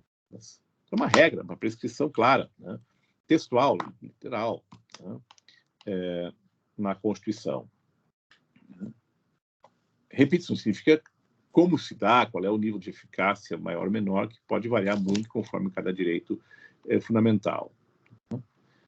Um segundo aspecto importante é que isso continua sendo compatível com o mandamento de que, de acordo com as peculiaridades de cada direito e sua função, se deve dar a todos os direitos fundamentais a máxima eficácia e efetividade possível. Isso vale para todos os órgãos constituídos. Uma terceira observação basilar é a de que não se pode confundir o plano da eficácia e aplicabilidade das normas constitucionais e, em particular, de direitos fundamentais, né, do plano dos seus limites e restrições. Isso não significa que não haja fortes conexões entre um e outro, né? Mas não se trata da mesma coisa. O fato de uma norma ser restringível, um direito fundamental ter limites e ser restringível, ou ser passível de intervenções restritivas, seja por omissão, seja por ação, né, não se confunde com a sua aplicabilidade imediata ou não. E é por isso também que um outro problema na leitura, muitas vezes equivocada, da classificação do professor José Afonso da Silva, é de que, na medida que as normas de eficácia contida seriam aquelas que, por remeterem à lei, teriam aplicabilidade imediata, mas seriam restringíveis, aquelas que não tinham e não têm remissão à lei, né, seriam sempre normas de eficácia plena e aplicação imediata e não seriam passíveis de restrição.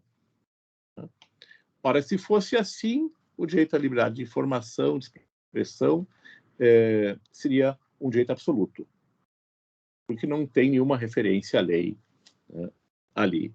Se fosse assim, e aí vem o problema, né, o direito à privacidade, intimidade, honra e imagem, né, que também não tem nenhuma referência à lei, né, e nenhum autor questiona, até porque se trata de direito ao artigo 5º, a sua aplicabilidade imediata e eficácia plena, né, não podia ser restringido. Logo, a convivência entre ambos, liberdade de expressão, de informação e o direito de personalidade, seria uma convivência absolutamente impossível, porque não é possível fazer conviver sem algum tipo, né, ainda que excepcional, né, que com restrição a posteriori, etc., é possível. Portanto, não é possível interpretar isso dessa forma, né?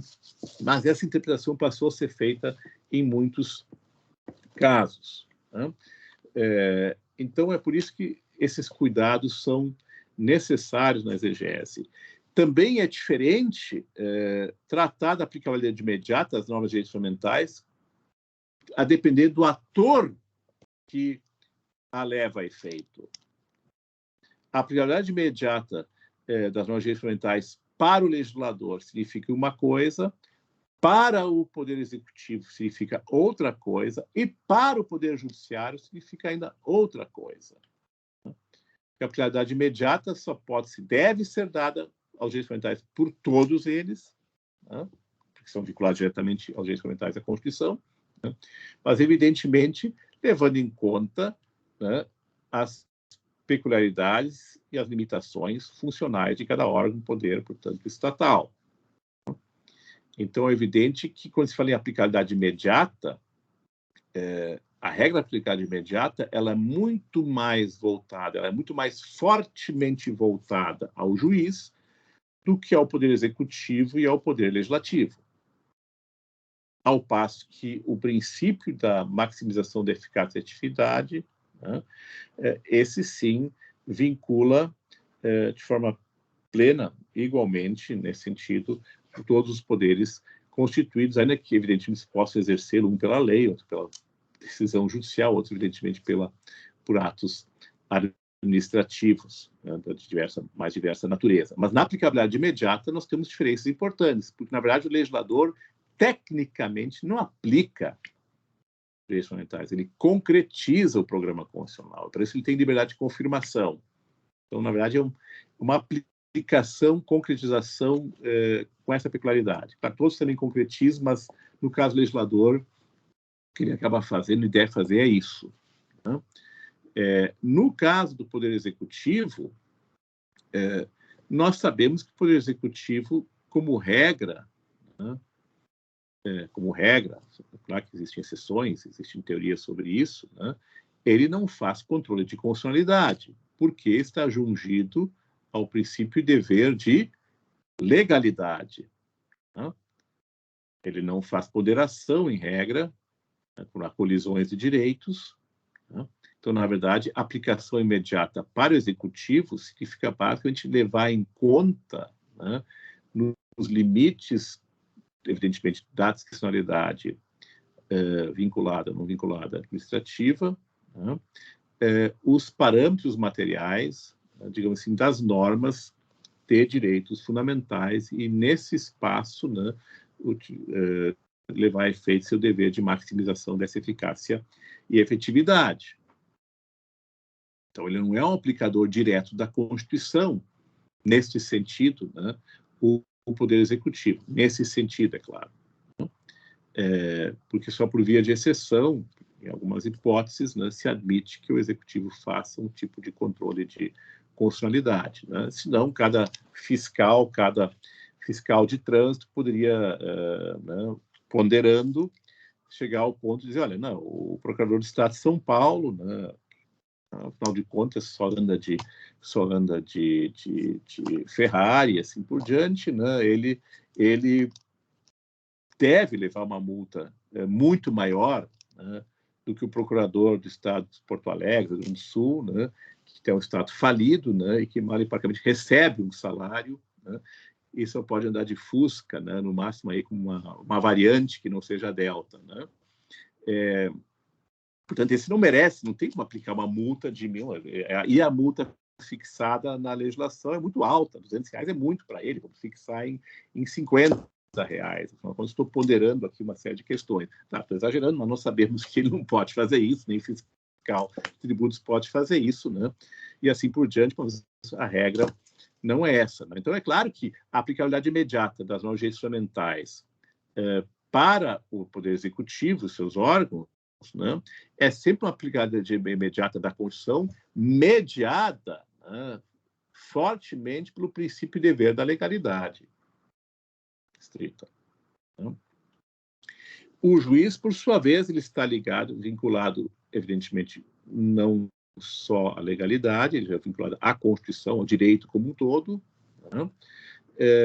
E, evidentemente, é ele que incumbe, no nosso sistema, na maioria dos sistemas hoje, fazer o controle da aplicação, né, dos direitos fundamentais pelo Executivo e também, evidentemente, né, se o Poder Legislativo, no nome da sua liberdade de conformação, a gente é mais ampla, né, diferente do que o Poder Executivo, né, está realmente cumprindo de forma adequada o programa constitucional.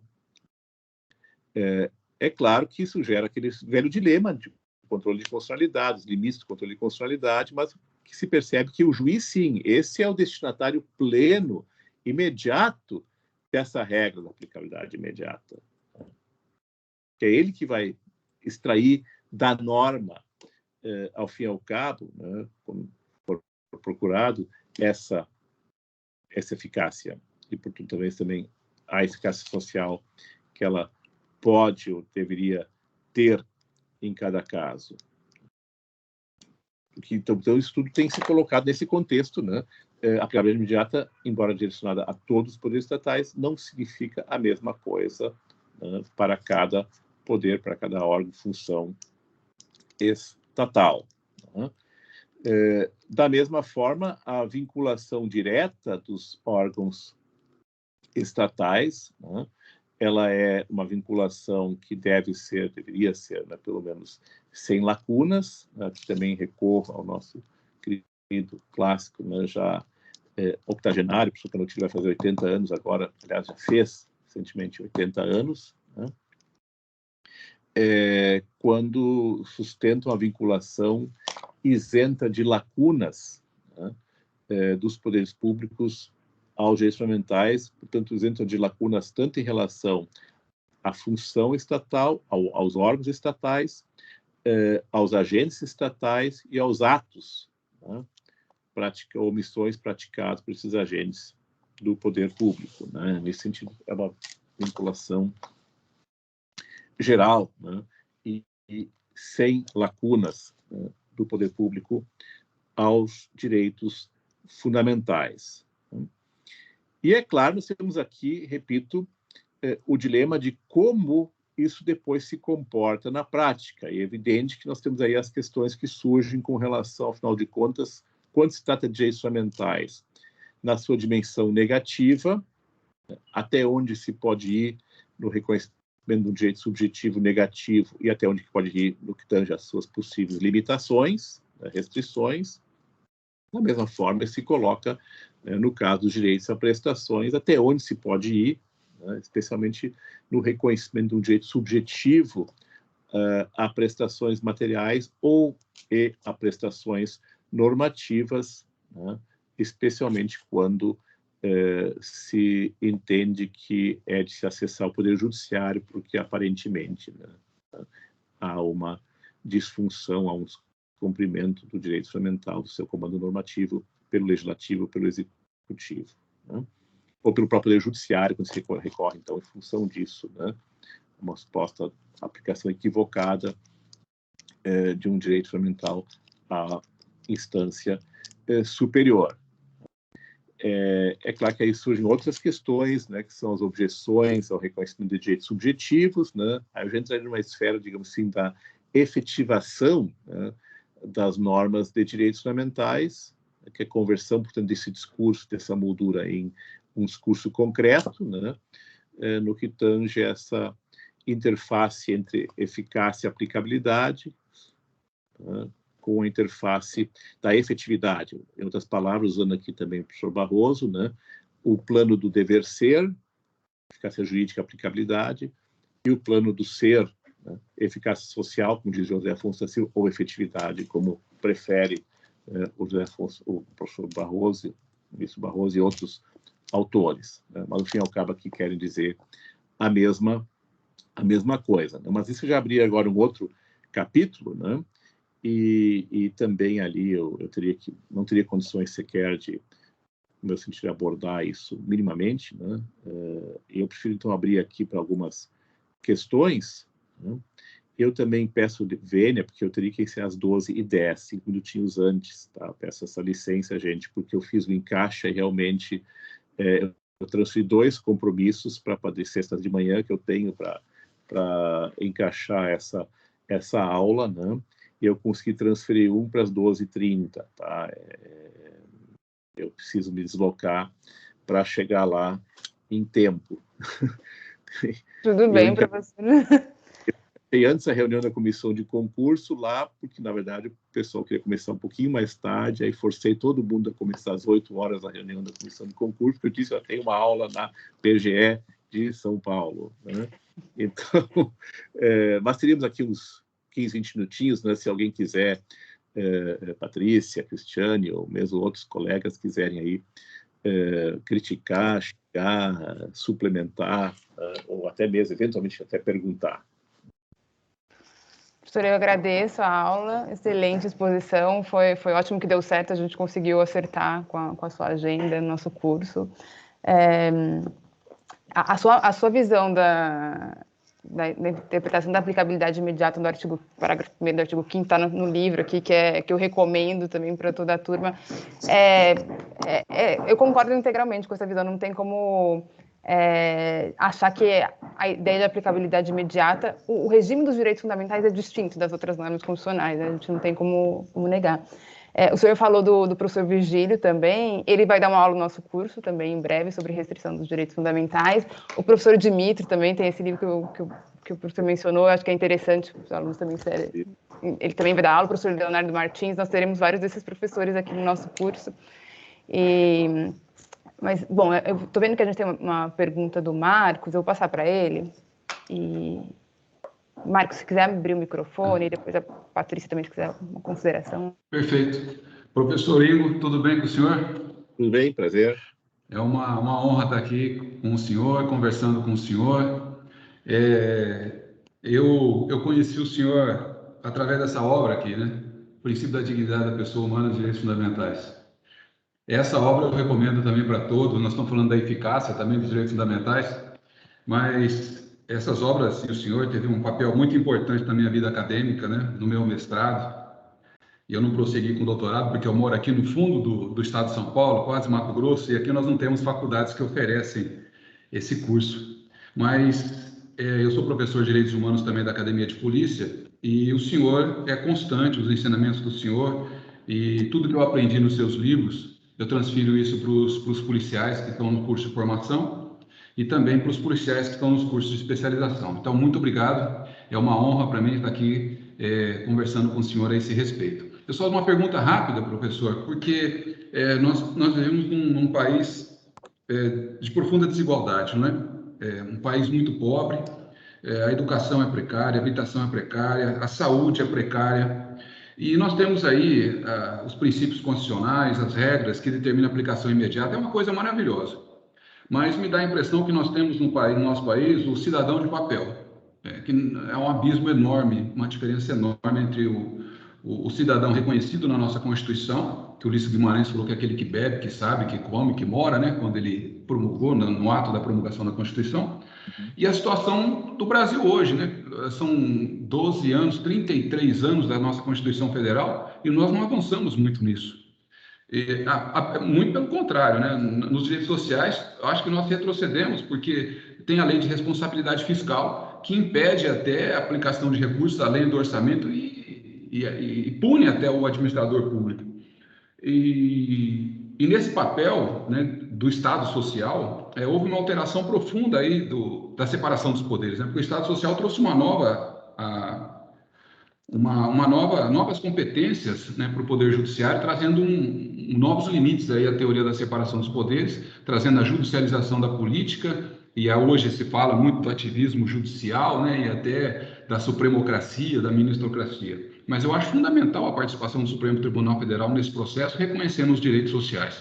Mas, a parte, eu queria só que o senhor dissesse a respeito disso, né, do papel do judiciário, o que está acontecendo, qual a posição atual, né, com relação a reconhecimento dos direitos sociais, nesse limite de aplicação imediata, de concretização, e também a respeito de uma lei de responsabilização social, porque o senhor fala no direito tem um mínimo possível, né? O senhor sempre fala nos direitos sociais a questão do mínimo possível. Qual seria esse mínimo possível? Como nós poderíamos quantificar isso aí? E seria plausível uma lei de responsabilidade social também? Obrigado, professor. É Marcos, né? É Marcos. Isso, professor Marcos. Marcos, em primeiro lugar, grato pelas palavras aí, pela gentileza também nas referências feitas, né? E que, de algum modo, a gente está sendo útil aí no que escreveu, né? Bom, tu abriste, na verdade, uma série de campos, né? Uma série de campos aqui que demandaram algumas palestras. Eu vou tentar ser, assim, de algum modo, do ponto de vista minimamente me posicionar realmente em relação a isso. Primeiro, não há dúvida de que não existe programa normativo, seja legal, seja moral, né? Não sei, nem precisa nem ser jurídico, né? Seja moral, mas seja jurídico, e ainda mais, e mesmo constitucional, que não tenha déficit de eficácia social ou efetividade. Né? O fato de uma norma ser de eficácia plena do ponto de vista jurídico, né, aplicável imediatamente, assim, tida, né, como aplicável imediatamente por doutrina ou jurisprudência no sentido jurídico, né, não, evidentemente, assegura a ela níveis, no mínimo, se não ótimos, porque o ótimo não existe, aqui o ideal não existe, mas pelo menos níveis, digamos assim, realmente muito satisfatórios, né, eu diria assim, preponderantes, né, próximos do desejável, pelo menos de eficácia social. Né? É por isso que sempre vai haver um déficit, sempre vai haver um lapso, né, entre eficácia social, efetividade, e eficácia jurídica e aplicabilidade do comando da aplicabilidade imediata. Isso é inevitável, isso em qualquer país do mundo. Em qualquer país do mundo, leis são violadas, em qualquer país do mundo, a Constituição é violada, né? O que pode mudar são os níveis, né? Os percentuais, evidentemente, de consistência, né? Do comportamento, né? Da sociedade, dos próprios poderes públicos, né? Com o programa normativo, legal, constitucional, isso pode variar muito, né? E isso, evidentemente, depende de diversos fatores, né? Por isso que a eficácia social, ela sempre depende do nível de compromisso, né, dos poderes constituídos em relação ao programa constitucional, evidentemente também as leis, e da cidadania em relação a reconhecer a relevância e a importância de que leis e a Constituição sejam cumpridas, levadas a sério, ainda que pessoalmente não se concorde necessariamente com o que a lei e a Constituição prevêem, né? Então, é claro que isso é muito importante, mas a cidadania consciente, pelo menos em geral, né, entende que deve levar a sério, né, as leis da Constituição, mas é claro que níveis de... Né, veja que essa relação eficácia direta e eficácia social, ela varia muito. Né? Se nós pegarmos o direito à vida no Brasil, um direito que ninguém questiona, que ativa aplicável imediata, a cláusula pétrea, né, ninguém questiona isso, né? Mas é um direito vilipendiado, né? Temos proporcionais uma das maiores cotas de homicídios, de mortes violentas do mundo. Né? Então, que não seja em guerra, né? E assim por diante, integridade sexual, questão racial, né? Violência doméstica, né? Quer dizer, são tudo regras jurídicas de aplicabilidade imediata, né? Sejam constitucionais, sejam legais, enfim, né? Não são nem princípios, enfim, nós sabemos que isso... Né? E nós sabemos também que se a exceção não ficar exceção, não há também poder público, por mais atento fiscalizatório que seja, que dá conta disso, né? Não existe poder judiciário, nem Ministério Público, nem cadeia suficiente para colocar todos, sequer que fraudam os programas sociais, né, no Brasil. E assim por diante. Né? Então, na verdade, nós sabemos que o nível de descumprimento das leis penais do Brasil é tão alto, né, que, na verdade, a população carcerária é muito maior do que já é, se eles fossem levados a efeito. Né? Toda a população. E é claro que isso não é desejável, isso, né? Pelo contrário, né? A gente sabe que isso é uma patologia, né? E que quanto mais a população carcerária tem, isso é um indicativo muito ruim, né? Do funcionamento do nível de saúde, digamos assim, lato sensu, de uma sociedade, né? Organizada.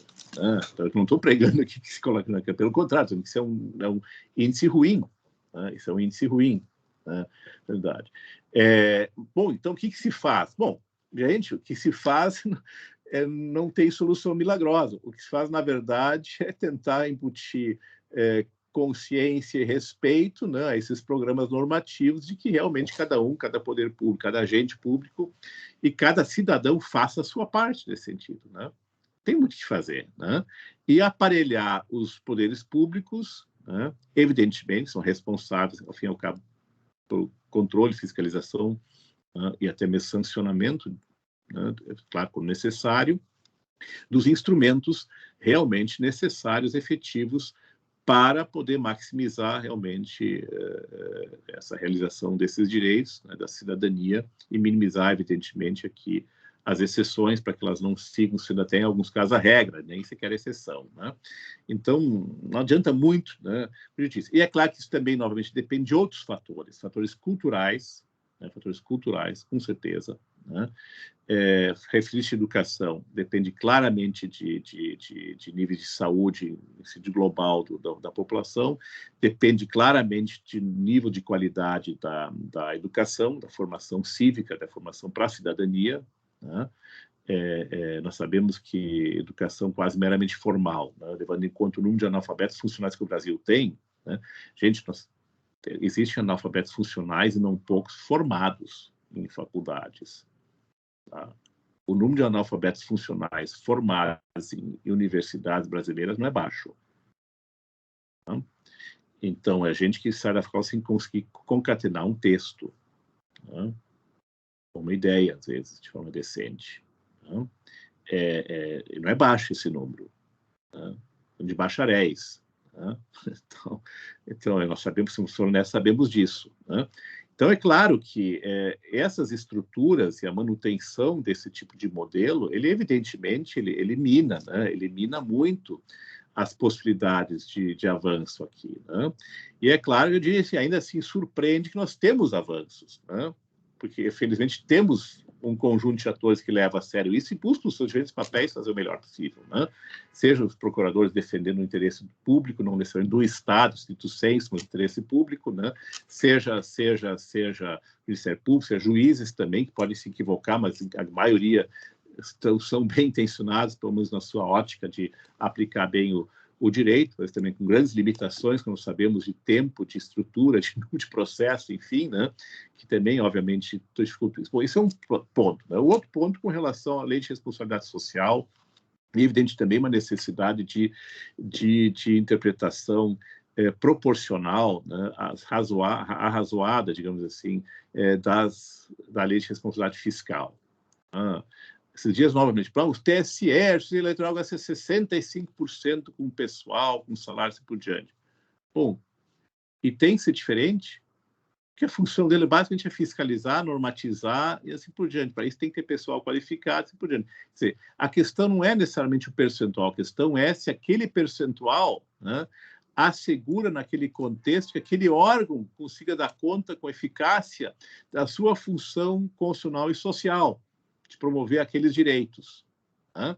É que nem entender que a educação, né, seja menos importante pagar um bom salário e garantir uma boa formação dos professores, né, do que ter, então, salas de aula maravilhosamente bem feitas, sei lá o que mais. Né? Claro que a sala de aula é importante, mas, acima de tudo, não se pode ter, sem uma remuneração condigna e, portanto, também a garantia de uma formação adequada, né, para os professores, de atualização adequada para os professores, né?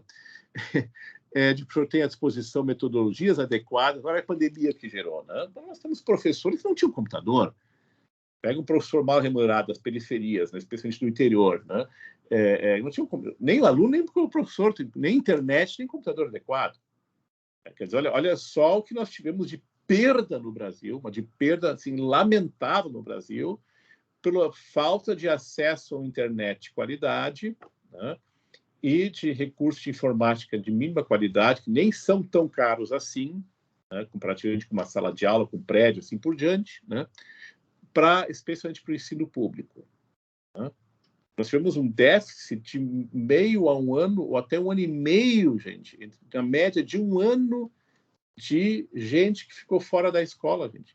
Um ano fora da escola, no ensino fundamental e médio, é uma geração afetada. Uma geração a situação afetada. já era ruim, imagina agora, né? E que já não tinha as melhores condições de desempenho, de estudo, assim por diante, de qualidade. Né? Então, e onde é que foi feito o investimento aqui real nessa parte? Né? Não é que alguns estados não fizeram dessas possibilidades, é claro, né? Mas houve um plano nacional de investimento emergencial para a estruturação realmente, não houve de fato. Né? Então, é claro que... Né? E houve, evidentemente, muitas ações importantes durante a pandemia também, né? Não só, claro, vem de antes, mas na pandemia se agudizou, evidentemente, né? Que foram levadas ao Poder Judiciário, inclusive ao Supremo Tribunal Federal, onde o Supremo Tribunal Federal reagiu, realmente, eu diria, em geral, em regra, positivamente. Né? Porque o Supremo Tribunal Federal, evidentemente, não é isento de contradições importantes nos julgamentos, enfim, até de críticas, né, que possam ser feitas até importantes e fortes em relação a alguns julgamentos, mas não se pode afirmar, se pode generalizar, que o Supremo Federal não tenha, durante a pandemia, e de forma geral, quando estão em causa liberdades fundamentais, liberdade de expressão, direito à saúde, ambiente, né, mesmo direito à educação, não se pode afirmar que o Supremo Tribunal Federal não tenha uma tendência forte, não é nem em geral, uma tendência forte, pode discutir aqui a exceção, aqui a colar, decidido realmente em prol da eficácia e atividade desse programa normativo constitucional. Né? Há trabalhador, talvez tenha sido mais diferente nas reformas trabalhistas do que em outras, pode se discutir em alguns casos, mas genericamente o Supremo tem decidido, né, preponderantemente em favor dos direitos fundamentais. Né? Os casos que se discute hoje são muito mais casos do que isso. Né?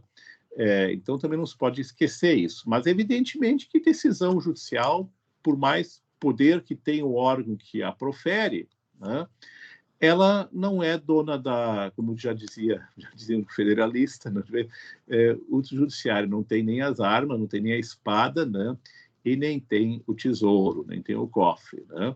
Então, é claro que, novamente, isso depende de um sistema de coordenação, de diálogo institucional, e depende realmente de um mínimo de respeito, né, entre as instituições, também do judiciário em relação aos outros, às vezes alguns limites que às vezes não são observados, evidentemente também do judiciário em relação aos outros, né, mas também muito, né, do fato de que se quem tem o cofre, né, e tem a lei na mão não fizer o seu papel, não só vai haver uma transferência cada vez maior ao Poder Judiciário disso, que depois acaba sendo alvo maior de todas as críticas, porque a ele se atribui, então, que a coisa não funciona, afinal de contas o Judiciário decidiu e não funcionou, né? Porque nós sabemos que um grande problema é uma decisão judicial boa, mas frustrada na sua efetivação. De que adianta uma sentença boa, né, que assegura o direito plenamente, né, carente de justificação. Mas o judiciário também tem um papel simbólico. É evidente que quando o Poder Judiciário, uma Suprema Corte, seja de onde for, afirma que há uma violação da Constituição clara, né, por parte de um outro poder público, isso tem pelo menos um peso, né, importante, né, nesse cenário político e institucional, né? Então, acho que uma lei de responsabilidade social poderia ter um efeito útil se bem formatada. Evidentemente, a lei de responsabilidade fiscal já tem algumas exceções, ela já tem exceções, já traz, evidentemente, alguma flexibilidade em alguns pontos, mas é claro que, às vezes, a interpretação cega dela com relação a alguns percentuais, né, especialmente de limites de gasto com o pessoal, não é necessariamente a melhor, né, solução. Mesma coisa do Poder Judiciário. O Poder Judiciário, na verdade, mesmo a Procuradoria do Estado, né, aqui o elemento prédio, informática, é fundamental, mas não é o mais importante, né? A natureza a função judiciária, a função de uma defensoria pública, a função de um procurador do Estado, assim por diante, ela é outra, não é a de fazer investimentos públicos em estradas e por diante. Portanto, o percentual que se exige para aquele órgão funcionar bem, realmente bem, é diferente. Então, claro, já tem leituras flexibles, mas acho que é evidente que o sistema precisa de ajustes, né? Só que acho que não se pode jogar fora também, né, a criança com a água suja, né? E essa é uma espécie de complacência, né, já de derrotismo, afinal de contas as coisas não funcionam, portanto cada um vai fazer o que bem entende, vou garantir o meu, que essa lógica que esse sistema gera, né? Já que todo mundo põe a mão ou não faz nada, eu não vou ser eu, trouxa, né, que vou deixar de fazer. Isso é uma lógica muito perigosa, né, que facilmente se dissemina, né? Então, acho que a ideia de um patriotismo, a cidadania constitucional, como prevêem alguns autores, o próprio Haber, mas alguns outros, né, que têm sustentado isso, né, acho que é uma chave muito interessante, né, para uma movimentação, digamos assim, um pouco mais forte da sociedade em relação à sua própria responsabilidade em afinal de contas, né, cumprir a Constituição, as leis, né? Mas sabemos que isso pode ser um pouco utópico, né? Ainda mais na nossa realidade brasileira. Bom, a gente já falei muito, né? Até, na verdade, eu já estiquei essa resposta para chegar nas 12h10, a gente tem que terminar. Então, assim, com isso já fugi de outras perguntas. O Marcos me ajudou, fez uma pergunta muito ampla, né? Que você quer conseguir responder na íntegra, né? Mas, de qualquer forma, eu tentei, Marcos, né? Dizer algumas coisas sobre isso, né? Gente, eu agradeço muitíssimo a atenção, né, de vocês e peço também desculpas por qualquer, enfim, inconveniência. Ótimo, professor. Obrigada dessa mensagem final também. E acho que já deu o seu tempo, então não vamos tomar mais do seu tempo. Acho que a Patrícia... Bom, professora, que a gente tinha várias perguntas aqui, mas depois a gente vai ficar para a próxima aula. A gente vai convidar. E só dizer não... que a gente usa também, professor, o livro do curso de Direito Constitucional como base do curso, né? Do senhor Marinoni, o Mitideiro. Então, assim, muito obrigada. E com certeza você vai continuar, porque tem muitas perguntas aqui que a gente deixou. Obrigada. Eu que agradeço, gente. Tá? Um abraço, bom final de semana para vocês. Obrigada também. Tchau, tchau.